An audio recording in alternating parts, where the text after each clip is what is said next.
ang 5 magkakaibigan, sina Piggy, Tweety, Elle, Miffy at si Mimi.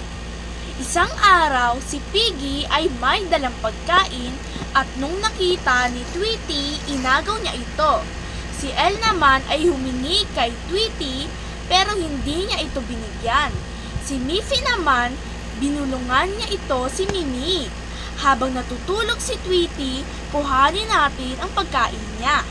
At gumawa sila ng paraan. Nung nakuha na nila ang pagkain na kay Tweety, binigyan nila si Piggy. Dahil kay Piggy na iyon na dalang pagkain. Nung nagising si Tweety ay nanghingi ng pagkain kay Piggy. Binigyan niya naman ito ni Piggy at naging magkasundo sila ulit.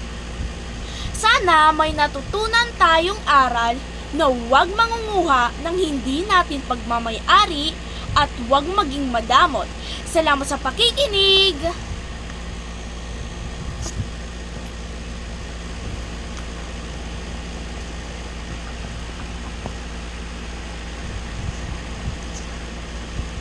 Bye-bye!